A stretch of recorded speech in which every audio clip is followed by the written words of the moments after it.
Before the Michael movie, we already hated Joe Jackson, but now we have even more reasons. I know, right? I mean, this is basically our fresh out of the theater discussion about Joe Jackson. We've already done just a review of our overall that we're going to link in the description for you if you just kind of want a review and a general thing. All right, so we already knew that Joe Jackson was kind of the worst kind of stage parent, except that he made like the most famous boy group at the time, and then of course Michael Jackson went on to be hugely famous, the biggest selling star out in the world. Yes, at the time. And so, you know, there's a lot of balance to be struck between that. Now, I was curious to know how Joe Jackson would be depicted in this 2026 Michael movie, and it's worse than it was in, you know, the Jacksons in American Dream, which we'll link in the description below, our discussion about that we recently did about that miniseries from back in 1992. In this movie, the movie opens up basically with the kids when they're young and they're practicing, trying to get famous and whatever. And Joe basically, you know, is in this movie, they show him with Michael, and Michael is crying and everything like that, all in front of the other kids. Like, the beatings are doled out in here, no problem. And it probably was like a beating that you got in your life at your age, you know, of our ages, right? Where you get that arm. You get that arm where it's hanging, up in the air. and you can't quite touch the ground, and then you're trying to turn and run away, and you just can't get with away a belt. with a belt, and that's what they showed like in the first few minutes of the film, and it was because they had come in from a performance and they're tired and ready to go to bed, and Michael was like, "We did good, we don't need to practice," and Joe was like, "Nah, set y'all equipment up and you about to practice." So think about this: these are kids coming in and they're tired. It's late at night because they've been playing in some juke joint. Right. And Joe is like, "Nah, y'all still not good enough. You need to practice." And Catherine's like, they even have school tomorrow. Right. And Joe is like, "I don't care nothing about that." And then, you know, when Michael objects, he whoops him. And Michael continues to get whoopings along the way. But another thing that he does, which I think it's almost like he's very controlling, Joe is. And he's also like a bully, and he says things that are mean. You know, and at one point he said big nose to Michael Jackson after he had run off, crying after getting this whooping.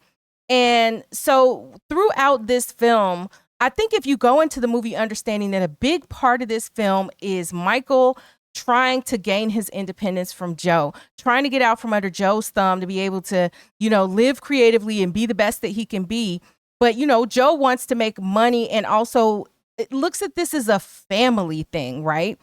Now, on our video that we did on the Jacksons in American Dream, there were a lot of you who felt like, you know, look, we wouldn't even know who who the Jacksons are if it wasn't for Joe Jackson. And Joe even says that in this movie. Okay. And then there are people who are totally repulsed by Joe, and they're like, "I would hate to have a parent like him," you know, and so it is very polarizing, especially looking at it in 2026, today's world, because child rearing has changed a lot since the 1960s, you know? I'm Heit. And I'm Cheri. And you've discovered Axiom Amnesia.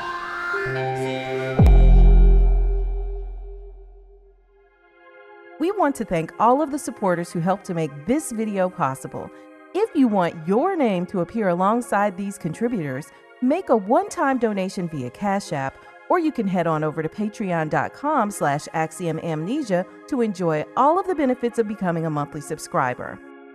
The executive producers of this video are Kelvin Pollard, Regis Hale, King James, and R. Jones, who requested this video through Axiom Amnesia's Deep Dive on Demand program that we'll tell you more about later. So Catherine and Joe were having a conversation in the movie, and Catherine said that Michael made the family, right? And that's when Joe objected and said, "No, I did," right? Or basically she was saying, "We have all this because of Michael." And then Joe's like, "No, it's all because of me." And I watch it, I'm like, this is, you know, everybody, right, contributed to this. Everybody contributed to it, but like, we have to be honest, by the time that this happens in the film, which is toward the end, Michael's had the success of Thriller and everything else, and the reason that anybody's at the Victory Tour is because of Michael Jackson. It was but I don't think it was they about, couldn't have even had the tour if Michael wasn't going to go on. Yeah, but I don't think it's about the tour. It's about their lifestyle. By the time before Thriller, they were already popular, famous, rich, right? Yeah. So This was before that, right? So, and he was the lead singer, but it still took the Jackson 5 for it to happen. They had to perform together and go to Motown, right? They had to have Joe to get them to practice and then bring them to Motown. They had to have the mother who was taking care of the family and the girls and stuff, right? And doing the the uniforms, the whatever. It was a team effort. Right, yeah. It was a team effort in the beginning. Yeah, exactly. And I think that once Michael was to the point where he could have a solo career, the problem that came to play was that Michael wasn't allowed to fly and, go do what he wanted to do. Yeah. It was like, no, come here. We need you for your brothers, because the brothers could not carry it off on their own. Yeah, that's true. And that was very unfair, but it was what Joe expected. And also, Joe was like, look, I worked hard and I deserve something too. And I had specifically mentioned actually in the video that we did about the Jacksons and American Dream, I had mentioned that Joe Jackson reminds me a lot of Matthew Knowles, Beyonce's daddy, in terms of like, I conceived of this and I put everything on the line for it, and I'm owed something for it. With the mother doing costumes, right? Yeah. But so that conversation reminds me of Terry and her family though too, right? In Soul Food. Right, but their family were kind of barely making it to get along, right? But then you have that perspective of never enough, right? So if Michael Jackson excels and then you have the rest of his family and they're, trying to make a career or something or be even more famous, are you obligated in that sense to your family? I think he did enough by that point. And the victory tour, him agreeing, because in the film they show how even after he catches his hair on fire in the Pepsi commercial, he agrees to go on the victory tour for the sake of his family, because he's already done his solo stuff at that point. But he's like, as soon as I'm done with this, then I'm really, really done. Yeah. Right. And I think that, in my assessments of these things, it's like, when is it enough? And I think that the family probably had enough. I'm not all into their finances and stuff, but I just assumed that, they had enough where it's not required for somebody else in the family to then continue to pull them along. Well, and I think what Michael was fine with was giving the money. I don't think he had a problem with the money. I think Michael just wanted to do what he wanted to do. You see what I'm saying? Because he gave money to his mother and, the entire time. And even after the father moved to Vegas or wherever he was, he was supporting the family and everybody that lived at that family compound. Yeah, but I think it was creatively, right? He didn't want to have to do what the brothers were doing. And why should you have to? You know what I'm saying? Right. Like, exactly. You're way more talented. Why does my vote not matter more if I'm the one that people are coming there for? And that might sound really crappy to say, but that's the reality. But what if he wanted his vote to be the vote? Too. Which is what he wanted. Right, exactly. I want to sing the songs I want to sing. I want to write what I want to write about, and I don't want it to be 1/5, 1/6 of a decision because you got Joe plus. But it doesn't. Not necessarily where they're together. If I'm an independent artist and my brother is an artist, then I can go and work with my brother. Mm-hmm. I can go and I can tour with my brother because I want my brother to be successful too. In this business, right? It's not necessarily about getting votes and who gets what cuts, right? It's okay. I could make what I want, because it's not just about making what you want to make, because you have enough money and have whatever to make what you want to make, but you still want to be a superstar and a solo superstar at that. Because that was clear too. They made that clear in the movie, because Michael Jackson was like, "Look, I want to be the biggest star. I want to sell the most. I want to sell out arenas. We're having a big old arena tour, So he had his high, his sights set very high. And so let's not pretend like this wasn't his goal, because it is openly stated in this film. I want to jump in here and say that with our deep dive on demand, we don't pick the film, you do. For just $75, we take it from there and we do the deep analysis, and you'll receive on-screen executive producer credit, just like the people here in this video did for this premiere that we've covered. And we'll also shout you out. And so you can get yours today through the link in the description below. But I think you have some sort of attachment to that when you have this parent who's just right there, who is just, overlooking you all the time. It's that you equate getting out there and being a superstar as kind of being your own man, right? Because if you get away, the bigger you grow, the further you get away from Joe. And I feel like Joe never really, in this film anyway, gave Michael his just due, right? Because he was always like trying to cut him down. Even after Motown 25, when he goes to backstage and he's like, hey, look at him. This is my son. Now, granted, he was bitter because he had been fired, but he was like, it's the big money maker, and one of the brothers says, like, you couldn't even let him have this one night, Joe? Like, why are you so hard on the one who is the best of what came from you as far as the talent that you were trying to cultivate? Yeah. Why would you be like that? But I do think that people get used to putting people in the position that they want them to be in, especially as this parent, right? The parent decided, hey, Michael, you're going to take one for the team. It doesn't matter what you think. I'm going to control the whole thing. And look, Joe wasn't controlling everything in everybody else's life to the same degree because those boys got married young. They went off and had families. And even though he said Jermaine went off and married, Hazel Gordy, I think her name was Hazel Gordy. Yeah. He went off and he let him suffer the consequences of his action. Right. Well, the consequences was that you were on a big label and you was over there with Motown while we over here doing big things, though. Mm-hmm. I think that's kind of what because I think he thought in terms of success in, I know, maybe capitalistic success or entertainment success. Yeah. Because, they did hawk on, hey, you know what I'm saying? We gonna work hard. You need to work hard or you're gonna be stuck here in Gary, Indiana. Do you want this or do you want more? Right. Right. So, and then I think that is kind of what we saw because at that time, you had Marvin Gaye and all of them at Motown and then you had Jermaine over there. You know what I'm saying? Like Motown wasn't on its way up. They were trying to get into the movies and that sort of thing. Yeah. Which is probably one of the driving forces behind wanting to do Motown 25. Trying to get them glory days back. Yeah. So that's where Jermaine was while they over here making bigger deals. You know what I thought also was sort of funny, and it touched on this a little bit in the Jacksons and American Dream, but it talked more in this movie about it, which is when Michael Jackson was younger and he was with Berry Gordy in the studio when he was with Motown in the Jackson 5. By the way, Lawrence Tate plays Berry Gordy in here. That was a nice surprise. He was taking Michael under his wing, being willing to show him how to operate the board in the recording studio and answering his questions and stuff. And it's like, okay, Joe didn't want to be nice and treat Michael nice, but he also didn't want anybody else treating him nicely. And what I liked was the way that Berry Gordy pushed back on Joe when Joe was trying to get in charge of how the recording should be done in the studio and stuff. And he told Joe, like, look, you handle, Berry Gordy told him, hey, look, you handle the scheduling and all that, like you the manager. Let us handle the recording. Let us handle this music over here, son, And I did appreciate that because Joe just came off like, look, I'm not going to give any tenderness to this boy. And I don't want anybody else investing in him in any way other than just being under my thumb, doing exactly what I tell him. But surely the things and the advice that he gave him early on was helpful. Like he was telling Michael, hey, maintain the eye contact, your sight line with the audience and, connect and all of these other things that he needed to do to become a better performer. But the number of times he kept saying that and then it just didn't show out through the film. Like he said it about 3-4 times, but then nowhere else in the movie. I'm like, what? Why did they keep saying it? Okay, we get it. He was coaching them, but it just didn't lead anywhere, too.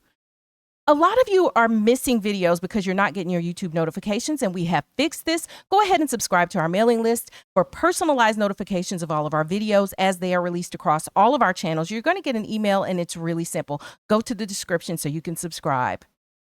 But what do you think of the depiction of Catherine, right? She was very traditional and submissive, right? Yes. She was letting him lead. Until the end of the movie. Right. And at one point, Michael says to her, talking about Joe, no one can stop him. Right. So this happens in the film when Joe has decided that he needs, after the success of Thriller, he wants to see Michael go on this victory tour. And he got with Don King to set up some deal and to, get the support for this victory tour, and they can have this Pepsi deal. So then Michael goes and does the Pepsi commercial, and this is where his hair catches on fire and he has third-degree burns and all of this and that.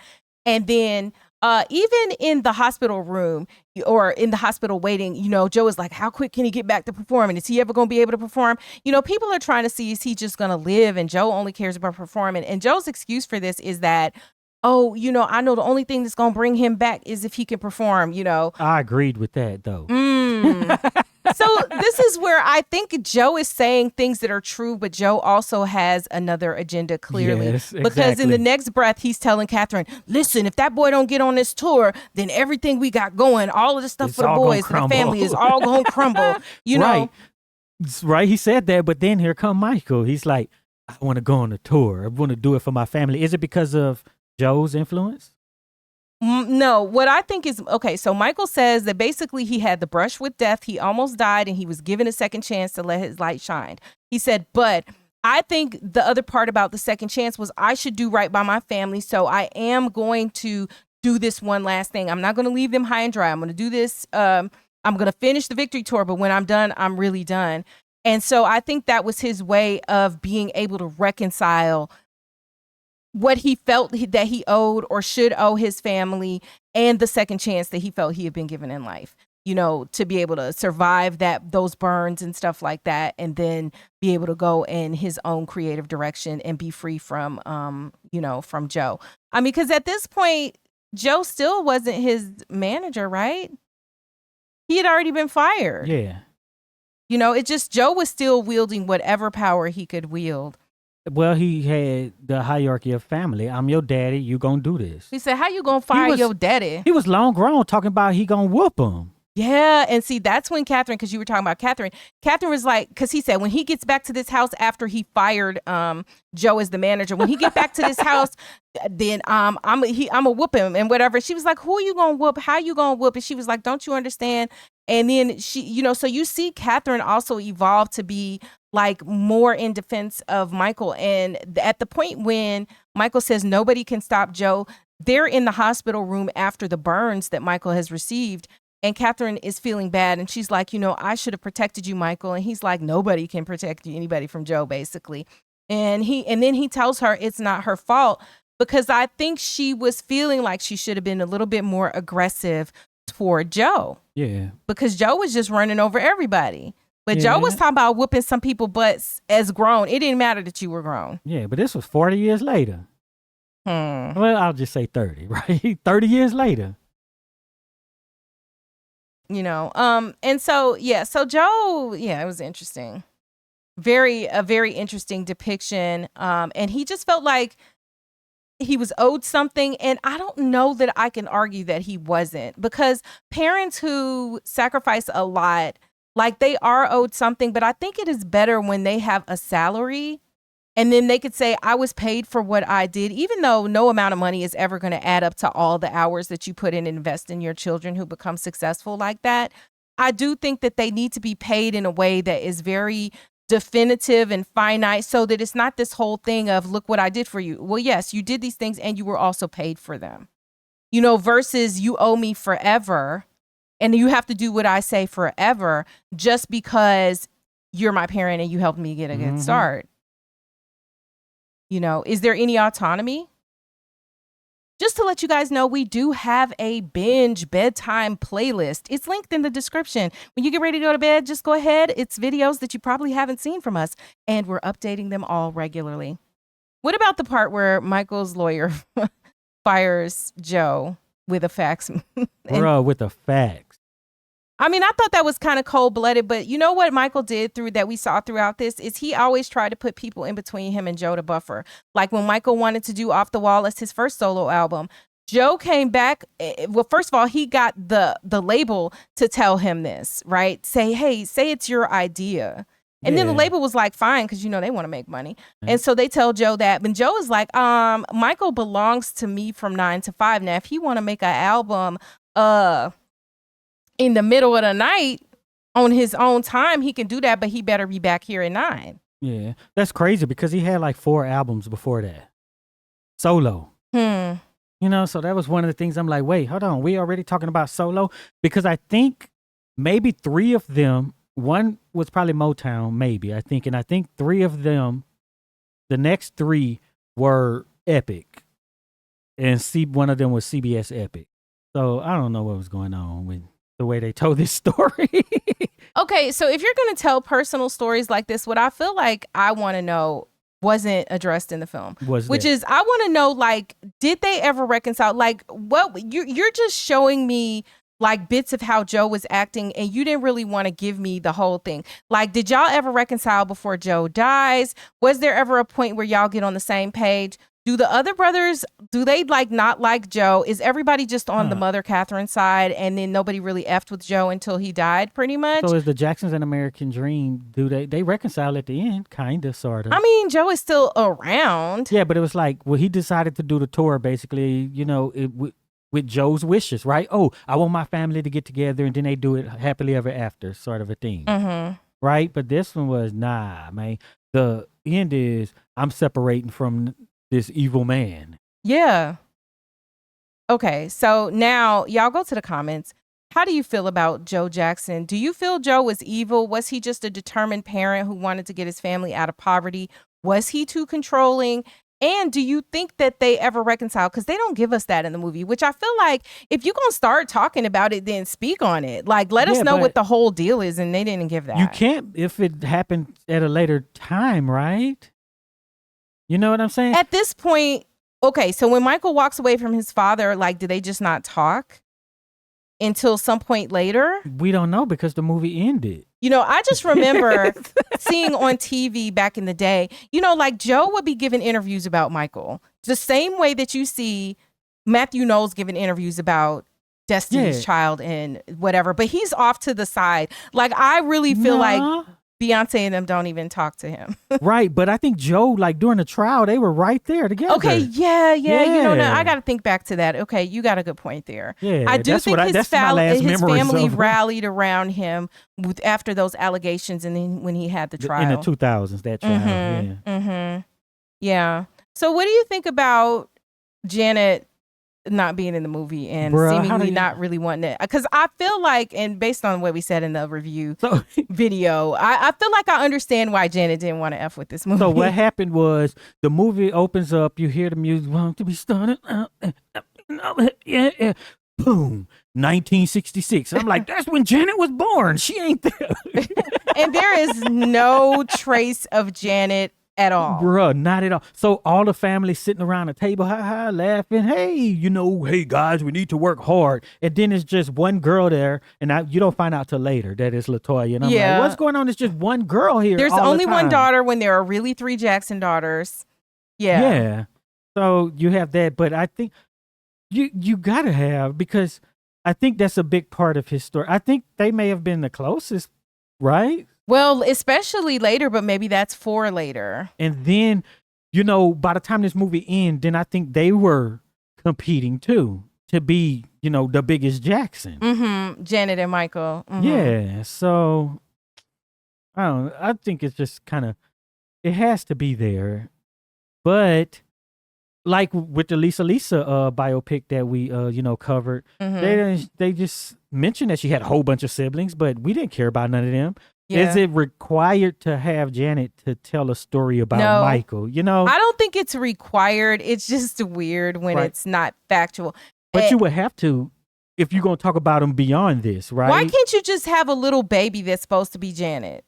Because later that you really didn't get it. It wasn't really about the other brothers as Michael was older, so we don't have to worry about the older Janet. Like, couldn't the mother have just been holding the baby like, oh, calm down, Janet? Something so it seemed accurate or whatever. Even if she's just holding the baby. You never have to say the name Janet. Can there just be one actor for every child that they had? But apparently not. And Janet was probably like, look, if you put somebody in there depicting them as me, I'm going to sue you. I know y'all already know this, but I'm going to let you know again that we do have merch, stuff like this Axiom Amnesia logo hoodie. So if you want to support the channel through our merch, go ahead and visit axiom.app or the link in the description and get yourself a hoodie or something else. And speaking of lawsuits and all of that other stuff, we're talking about Joe and everything, but Michael's two sons were on board. And in fact, I think Prince is an executive producer on this movie. So he's more with the other Jackson brothers who really wanted this film to happen. And then Paris, the daughter, is very much scrutinizing the Michael Jackson's estate, and she is not trusting. She didn't like the movie. She said that the cut she saw was full of lies, which is why they had to go back and do all of this editing and stuff to cut stuff out.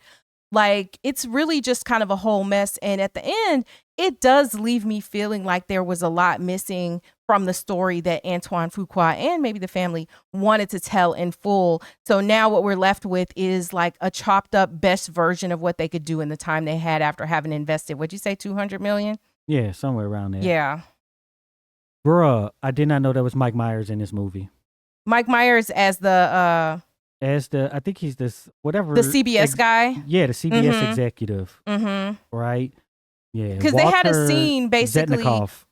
Which the MTV scene. Yeah. The pivotal MTV scene. So the thing was, black folks, they didn't play black music on MTV. And Michael Jackson was like, yo, my videos need to be on MTV. And then he's talking to Walter, and Walter's like, well, they don't play it because it'll scare away they white whatever. And he's just like, no, it's going to happen. So then Walter calls MTV, and he just says, pull all of my artists, all CBS artists off of MTV.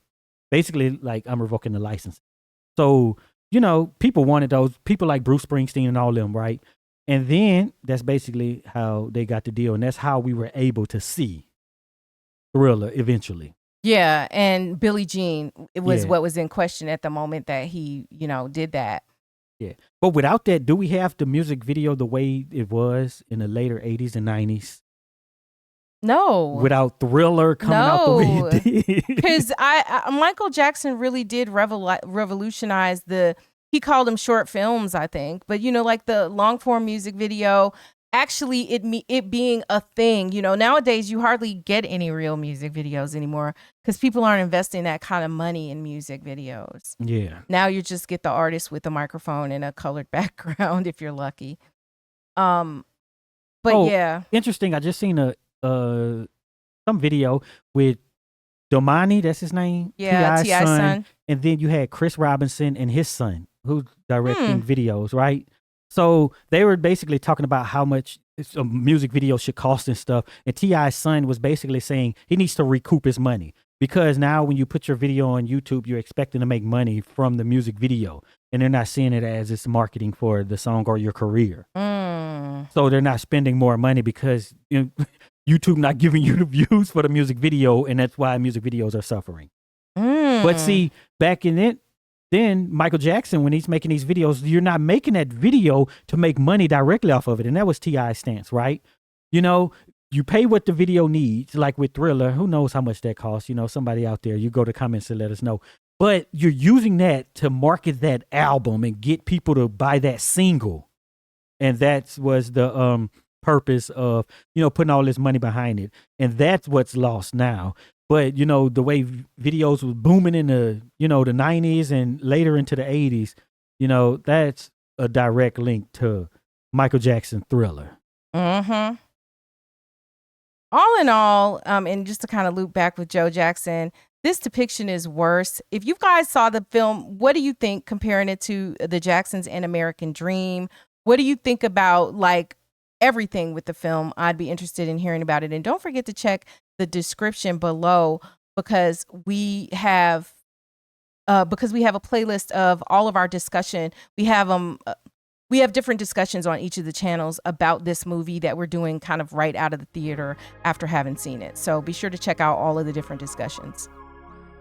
If you made it this far, type whoopings in the comments so we'll know you're one of the real ones who stick around to the end. And be sure to check out one of the videos that's on the screen right now. And also be sure to visit axiom.app where you'll find links to all of our recent videos in one place across all of our channels so that you can watch them here on YouTube.